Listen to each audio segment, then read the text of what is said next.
Okay, Christina here to listen to some music, and today's music selection is Runnin' with the Devil by Van Halen. So I definitely have heard of the band Van Halen before. I've heard of Eddie Van Halen. I believe it's a duo of Van Halen brothers that they're in the band and the band is named after. I also have heard of the lead singer David Lee Roth. Some of this is just through pop culture. I didn't know that they started in the 70s. So this is the fun part where I get to really dig in and learn more about these groups, really make the timeline of the music make more sense. So they started in 1972, and this song, Runnin' with the Devil, was released in 1978. It was also a poll winner for songs by Van Halen over on Patreon and for channel members. So thank you everybody who voted for this one.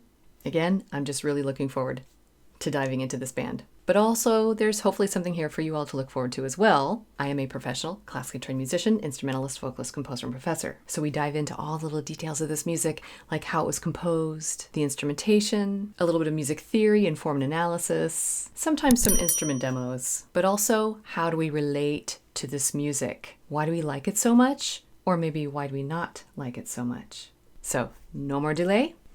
Let's listen. Okay, here we go.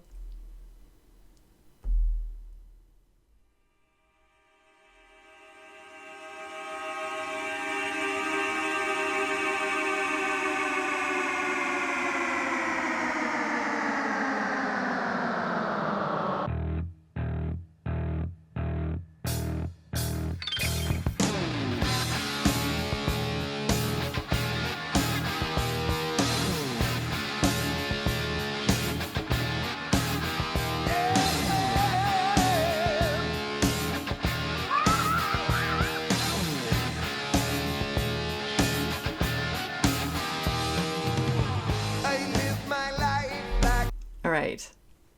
Excellent intro.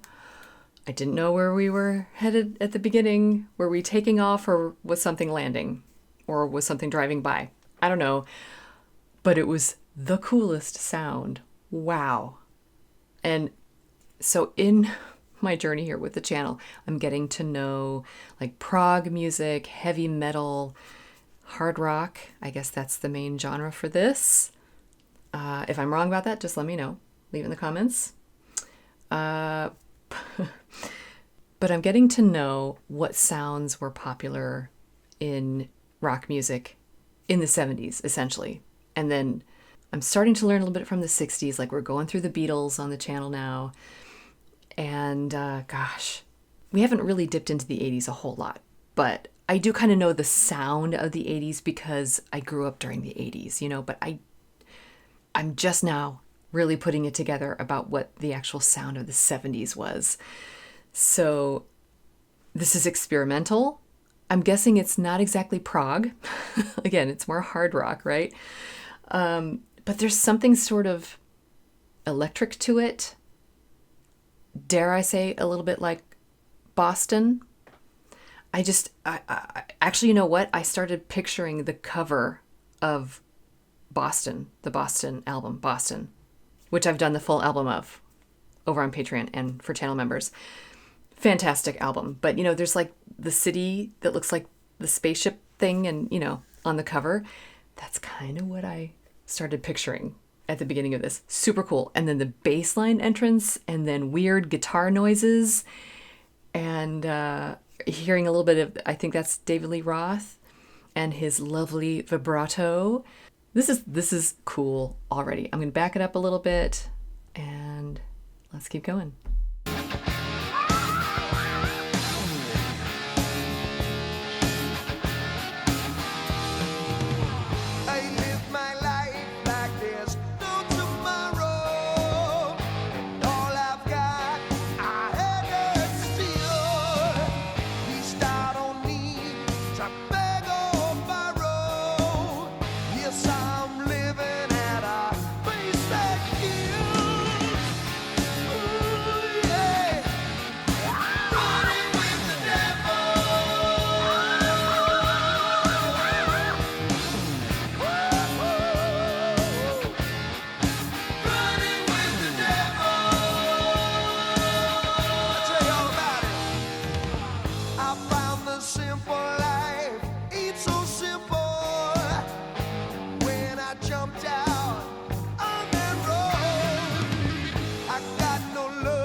Okay, all right. Good hooks in here. That bum bum with the guitar there. And then, gosh, just the slow drum beat. Boom, choo, choo. It's very spacious. But then the chorus, the running with the devil, that almost sounded familiar to me. But the rest of this does not sound familiar at all. So I'm not quite sure why.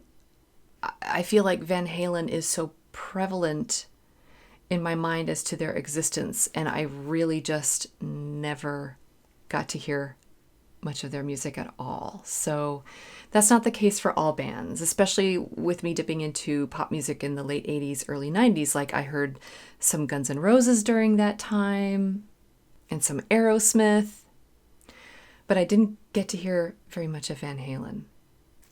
I think I do remember it mostly because Bill and Ted and Bill and Ted's Excellent Adventure, which was a movie when I was a kid that I loved, they mentioned Van Halen quite a bit. So maybe that's where it started from, my knowledge of the band. Anyway, David Lee Roth. His voice is so interesting. And I'll go back and talk about it when we're done with the song. But essentially, there are just lots of different vocal tones that he's using, including all the screaming over the top. I'm assuming that's him. And I'm hearing similar noises in the guitar, so it's almost like they're talking to each other. And then is it the rest of the band that does the chorus, I'm assuming? All their voices go together really, really well. There's just so much character, though, in David Lee Roth's voice. It's just too much fun. Okay. I'll back it up just a tiny bit. And here we go. Let's finish it on out. Got nobody waiting at home. Running with the devil. I'm gonna tell you one time.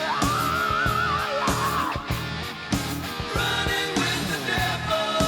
Yes, I am.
Okay, well, that was a cool ending, and I think it made sense to me because the sound of the cymbals, that shh, shh, shh, that was really, really cool.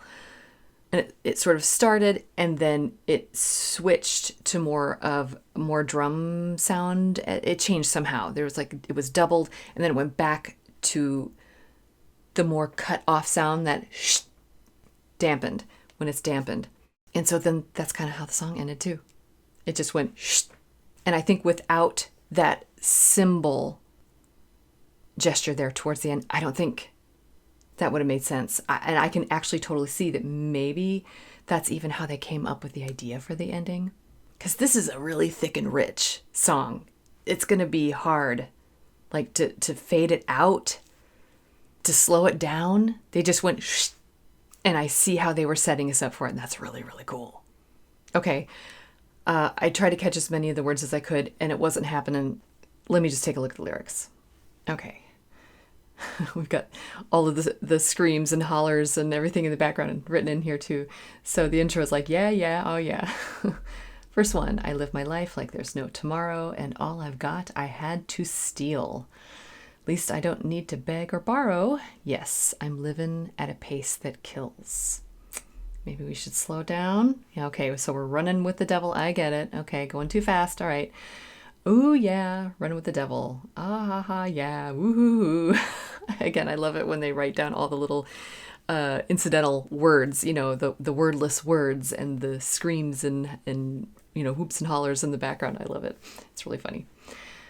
Okay, I'll tell you all about it. All right, verse 2, I found the simple life ain't so simple when I jumped out on that road. I got no love you'd call real. Ain't got nobody waiting at home. So is this sort of autobiographical? Are they out on the road as a band and saying they don't have anybody waiting for them at home? Or is the road more metaphorical for life in general? Okay, and then the chorus, running with the devil. I'm going to tell you one time. Okay, and then guitar solo, awesome guitar solo. And then it says, woo woo, more of those screams written out. Cracks me up. Okay. I found the simple life weren't so simple. No, when I jumped out on that road, got no love you'd call real, got nobody waiting at home. Okay, so just a restatement of that. And then it gets super complicated all the way to the end. All of the layers of the song coming together. So we're running kind of out of control, trying to keep up with life, realizing maybe that you're going so fast that you didn't set some roots down to settle down later on, maybe. Again, is this autobiographical? But you know what? I just have to be honest here in that if I didn't even know exactly what the song was about, I would still really like this song. Especially back in 1978, the sound of it is so cool.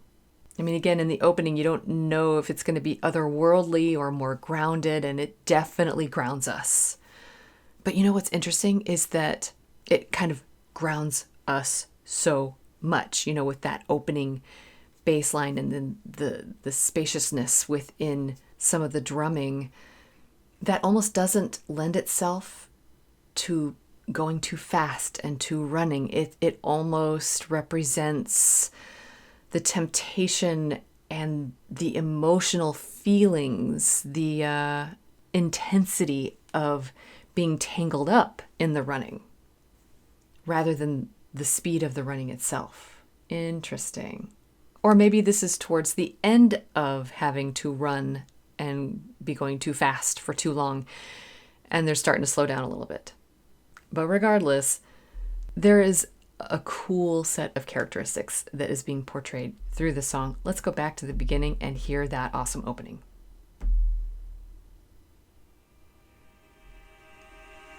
It's so weird. Is it a car horn? But then it turns into it like a spaceship. It's so cool. But then we have this sort of grinding. Yeah, everything. Yeah, so there's this harshness, roughness to it, but it's also really, really smooth. And it's like we're talking about running, but we're going to play really slow because that's just how cool we are. So yeah, these guys, they are pretty cool. All right, and we're hearing the guitar work, right? Everyone in this sounds fantastic, but I do know of Eddie Van Halen. I've just heard of Eddie Van Halen. Again, Bill and Ted talked about him a lot. But I do happen to know that he is known for being a fantastic guitarist. In fact, I think I heard something about him playing on a Michael Jackson song. And if that is the case, I know that song. And yeah, he's awesome on it. I don't exactly know how all of that came to be, but it seems like a pretty cool story. But I really do feel like there are two virtuosic voices coming out in this song, and one is the guitar, and then the other is the lead singer. And what I like with both of them is all of the background noises, the little and then, that's the guitar stuff. Did I imitate that appropriately? And then all the woohoos and the yeah, yeah, yeah stuff in the background by the vocalist. Again, I feel like because of the spaciousness in the piece that they fill in all the gaps. And they do it a lot, more and more and more. Maybe that represents the running. That really kind of almost gets out of control by the end of the song, to the point that they're almost talking over the top of one another. So let me also comment on the bridge, or like, this is sort of like a typical like A, B kind of form. I'm not able to remember exactly, like, it's, verse 1, verse, chorus. So the bridge section, and it's sort of an extended bridge. It had sort of a more quaint chord progression in it. It just sort of bounced back and forth between two chords, and they were very, a little bit more down to earth and a little bit sweeter. So maybe that's the reflection part of the song when they're looking back on life and kind of thinking, maybe I want someone to be waiting for me at home. But let's hear one of those parts.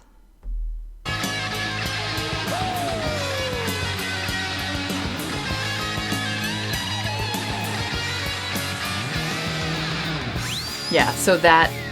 Okay, what was that? What was that? Was that a slide whistle? Was it an effect on the guitar? Or was it the lead vocalist just whistling? It was a funny little high squeaky whistle. Okay. But that bridge is so quaint. Again, I want to hear it again. And then, it's so cute. Back up. Now it could go back down. Yeah, it does, but then it kind of resolves out back into the original key with a funny little whistle.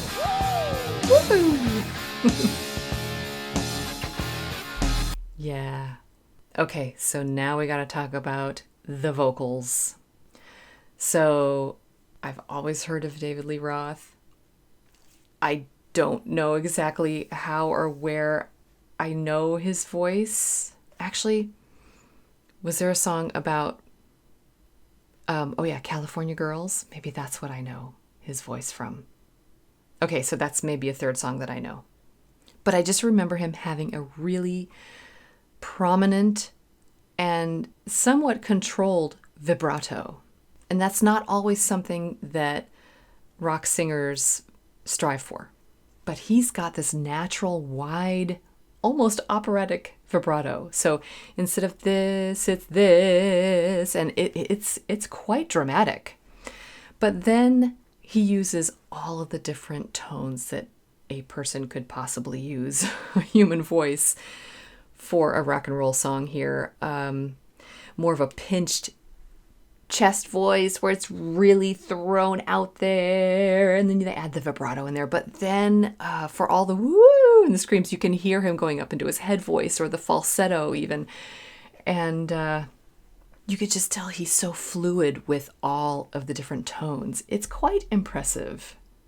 So let's go back to a spot where he was showing all of that off. So that's really straightforward and pinched out. That vibrato. Yeah, that. Okay. And the Rio. And I mean, just little tiny things like that. Like it's like going to a glottal stop. And you know what? That's almost like the sh as well. Interesting. Okay. Let's keep going.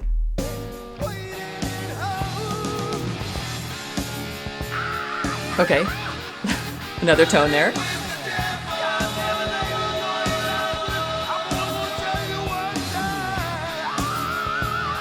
Okay. Are you hearing that? I don't know if this is a recording technique or if he's able to do like dual tones in his voice. It almost sounded like Janis Joplin there for a second. Oh my goodness. Okay, and then of course we have the clean line sound of the "Runnin' with the Devil." Really, really, really good. And then let's once again hear the very, very end. The sh.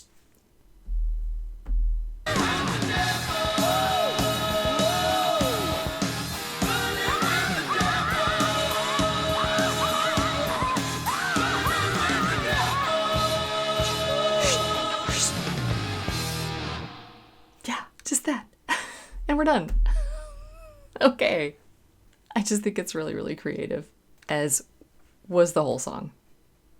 Okay, so that was the first Van Halen reaction here on the channel. Again, it was the poll winner over on Patreon and for channel members, so thank you again to everyone who voted for this one. I see why it won, and I believe it won by a lot. I can't remember what came in second place, but that will be the next Van Halen reaction, is whatever came in second place. And yeah, this was, it was very educational, I think, because I didn't realize that Van Halen was around in the 70s. I didn't know exactly what to expect because the little that I've heard from them, their sound is just kind of a typical hard rock. And I guess I can put it together now, like Eddie Van Halen is a respected guitarist. And then I'm hearing David Lee Roth. He has so many different tones in his voice. And he and the guitar really, really speak to one another. And then there's the whole idea behind the 70s sound and the 80s sound. So there are certain classical composers that sort of took us from one era to the next, such as Beethoven. He essentially took us from the classical era in Western European classical music and brought us into the Romantic era by kind of like pushing some of the boundaries. And so with this, I feel like this is kind of doing the same. It's pushing the boundaries, going from the 70s into the 80s. There's something sort of a treble sound to the hard rock sound. I can't quite describe it, but maybe by listening to all of this, I someday very soon will be able to put that into words. But as we go, I'm still just kind of wrapping my brain around all of this. So will this go on my playlist? Yes, it will. And I am really gathering a nice rock and roll playlist from the 70s. It'll be on there with Boston, and it'll kind of maybe include some of the prog rock stuff that kind of crosses over in between. This is just a lot of fun. So yeah, I'll be listening to this one. So stay tuned for the reaction to the second place winner that will be coming up sometime in the future. And until then, just remember that you don't have to be perfect. Just be okay. And keep listening.